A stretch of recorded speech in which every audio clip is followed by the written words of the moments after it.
जमीन पर चलने वाली क्रेनें तो आपने बहुत सी देखी होंगी। लंबी लंबी क्रेनें, बड़ी बड़ी क्रेनें जो बिल्डिंग ढहा भी सकती है और भारी से भारी गाड़ी को उठा भी सकती है। ट्रैफिक वालों के हाथ में पड़ जाए तो क्या बाइक क्या कार चकनाचूर कर सकती है। लेकिन क्या कभी आपने समंदर में काम करने वाली क्रेन के बारे में सुना है? समतल सतह पर नहीं, समुद्र की तूफानी लहरों के बीच जब समुद्र अपने उफान पर होता है तब भी एक स्पेशल प्रकार की समुद्री क्रेन की मदद से कंस्ट्रक्शन का काम समंदर में भी किया जा सकता है। जी हाँ, आज हम जमीन नहीं समंदर पर काम करने वाली समुद्री बड़ी बड़ी क्रेनों के बारे में बात करेंगे, जिन समुद्री क्रेनों का समुद्री लहरें कुछ बिगाड़ नहीं पाती। बड़े बड़े तूफान भी इसे अपना काम करने से रोक नहीं सकते। ऊंची नीची झूलती हुई सतह भी इन विशाल काय समुद्री क्रेनों पर खरोच तक नहीं मार सकती। आप अंदाजा भी नहीं लगा सकते कि इनका वजन कितना होता है। इन समुद्री क्रेनों का वजन 14 करोड़ किलो तक हो सकता है। तभी तो दुनिया की सबसे बड़ी समुद्री क्रेनें कहलाती हैं। चलिए आपको बताते हैं कि इतनी बड़ी क्रेनें आखिर कैसे समंदर में टिक पाती हैं और कैसे समुद्री क्रेन काम भी कर पाती है। दोस्तों, आज हम बात करेंगे दुनिया की सबसे बड़ी समुद्री क्रेन की। इस क्रेन शिप का नाम है SSCV स्लीपनीर SSLV यानी कि सेमी सबमर्सिबल क्रेन वैसल। इसका नाम नॉर्स माइथोलॉजी के ओडिन देवता के 8 पैरों वाले घोड़े स्लीपनीर के नाम पर रखा गया है। स्लीपनीर असल में एक क्रेन वैसल है और इसके ऊपर 2 विशालकाय क्रेन्स हैं जिनकी कैपेसिटी को दुनिया की कोई दूसरी क्रेन बीट नहीं कर सकती। एक ऐसा पानी का जहाज जिसके ऊपर एक 8 लेग वाली 8 पैरों वाली क्रेन तैनात है। इन दोनों क्रेन्स को एक साथ भी ऑपरेट किया जा सकता है। दोनों क्रेनें मिलकर 20 से 22,000 टन यानी 2 करोड़ किलो से भी ज्यादा वजन उठाने में सक्षम है। दुनिया की सबसे बड़ी समुद्री क्रेन को सिंगापुर में सेम्बकॉर्प मरीन ने बनाया था। 2015 में इसे बनाना शुरू किया गया था और 2019 में यह क्रेन शिप बनकर तैयार हुआ। दोस्तों, इस क्रेन की चौड़ाई स्टैच्यू ऑफ लिबर्टी की लंबाई जितनी है और इसकी लंबाई 720 फीट है। इसकी सतह के नीचे 8 बहुत बड़े बड़े कॉलम लगे हुए हैं जो इसे आगे बढ़ाते हैं और हर कॉलम पर एक थ्रस्टर लगा हुआ है जो लहरों से टकराने में और टिके रहने में इस क्रेन शिप की मदद करते हैं। हर कॉलम की ऊंचाई 77.9 फीट है। कॉलम पर लगे थ्रस्टर से डेक तक जाने के लिए सीढ़ियां लगी हुई हैं। ये 12,000 वर्ग मीटर का डेक और उस डेक पर लगी हैं। ये दोनों टब माउंटेड क्रेन्स, इन क्रेन्स के जो बूम है यानी जो क्रेन का हाथ जैसा हिस्सा होता है, उसकी प्रत्येक की लंबाई 472 फीट है। ये इतना मजबूत है कि अकेले ही बड़े बड़े विंड टर्बाइंस को समंदर में स्थापित कर सकता है। ये क्रेन समुद्र में बनाए जाने वाले स्ट्रक्चर्स को बनाने या हटाने का काम करती है। एनर्जी जनरेटिंग इंफ्रास्ट्रक्चर्स बनाने के लिए जिन विशालकाय मशीनों का इस्तेमाल किया जाता है, उन्हें एक जगह से दूसरी जगह पहुंचाने के लिए भी इस समुद्री क्रेन का इस्तेमाल किया जाता है। इस क्रेन शिप पर 400 से भी ज्यादा कर्मचारी रहते हैं। ये लोग सेंट्रल कंट्रोल रूम से इस शिप को ऑपरेट करते हैं जो इस क्रेन शिप पर ही बना हुआ है। दोस्तों, इस शिप की क्रेन को एक ही व्यक्ति ऑपरेट कर सकता है। कंट्रोल रूम में वो क्रेन के साथ कनेक्ट करता है और उसके वजन उठाना, उसे रोटेट करना, एक दिशा से दूसरी दिशा में ले जाना, सारा कुछ एक व्यक्ति कर सकता है। इसी क्रेन शिप पर एक हेलीपैड भी लगा हुआ है। इस शिप की स्पीड है 23 किलोमीटर प्रति घंटा।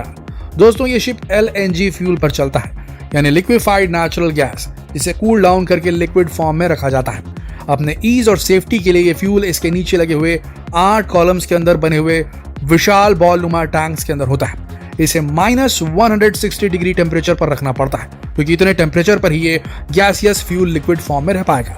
इससे इसकी स्टोरेज कैपेसिटी कम हो जाती है और इसे कैरी करने में आसानी होती है। दोस्तों, 1 लीटर लिक्विड गैस को गैसियस फॉर्म में 600 लीटर में बदला जा सकता है। इसके टैंक्स में हजारों क्यूबिक लीटर लिक्विड गैस भरी रहती है। हर टैंक 82 फीट का है और हर टैंक का डायमीटर 26 फीट है। दोस्तों, इस LNG को जलाकर ही बिजली उत्पन्न की जाती है। इसी बिजली से ये क्रेनें ऑपरेट होती हैं। इस क्रेन को आगे बढ़ाने के लिए इसमें 8000 हॉर्स पावर वाले 8 थ्रस्टर्स लगे हुए हैं। हर एक की हॉर्स पावर 8000 है। इन्हें 8 से 12,000 हॉर्स पावर वाले जनरेटर से एनर्जी मिलती है। इसके मेन डेक के अंदर इसके 4 इंजन रूम बने हुए हैं। ऐसा कोई भी दूसरा शिप नहीं है जिसमें इस तरह इंजन रूम्स बनाए गए। हर इंजन रूम में 3 डीजल इंजन है और हर एक इंजन की कैपेसिटी है 8000 किलोवाट। यानी कुल मिलाकर ये पावर इतनी ज्यादा है कि लगभग 2.5 से 3 लाख घरों को रोशन किया जा सकता है। जहाज को चलाने के लिए, क्रेन्स को ऑपरेट करने के लिए और यहाँ के 400 कर्मचारियों की इलेक्ट्रिसिटी नीड को पूरा करने के लिए इसी एनर्जी का इस्तेमाल किया जाता है।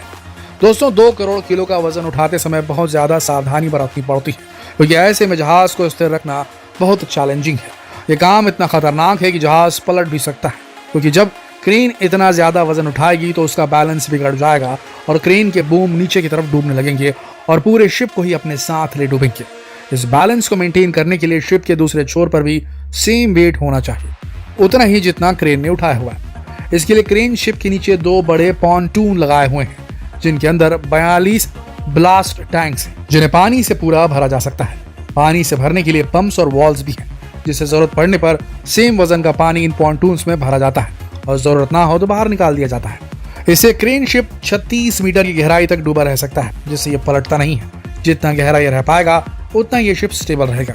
ये प्रोसेस सही ढंग से कंप्लीट हो सके, ये यहाँ के एम्प्लॉयज की जिम्मेदारी है।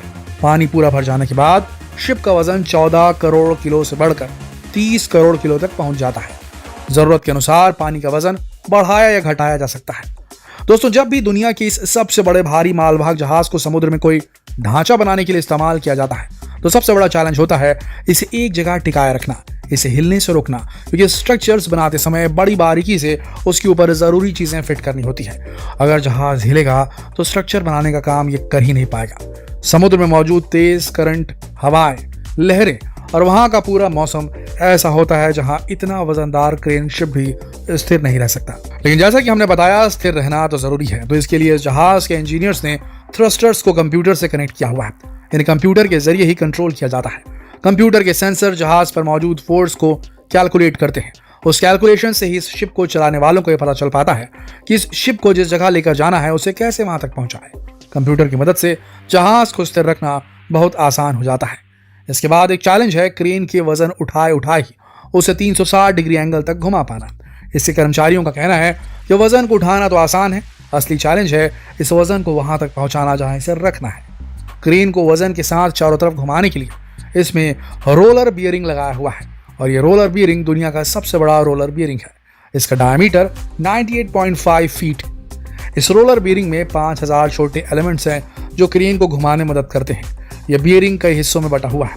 इसके 2 मेन हिस्से हैं, 2 छल्ले जिनसे मिलकर यह बना हुआ है। नीचे वाला छल्ला शिप से जुड़ा है और ऊपर वाला क्रेन के बेस से जुड़ा हुआ है।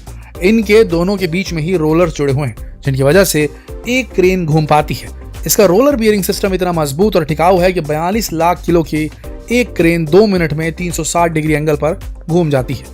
दोस्तों, इंजीनियरिंग का नायाब नमूना है। ऐसी क्रेन बनाना अपने आप में एक बहुत बड़ी उपलब्धि है। आपको इंजीनियरिंग का नमूना कैसे लगा? अपने विचार कमेंट करके हमें जरूर बताएं और समुद्री क्रेन से जुड़ा बेहतरीन वीडियो जितना हो सके शेयर करें फेसबुक पर, व्हाट्सएप पर, यूट्यूब पर। कल फिर मिलते हैं एक और नई नवेली जानकारी के साथ। तब तक के लिए आप सबका इस वीडियो के अंत तक बने रहने के लिए दिल से धन्यवाद।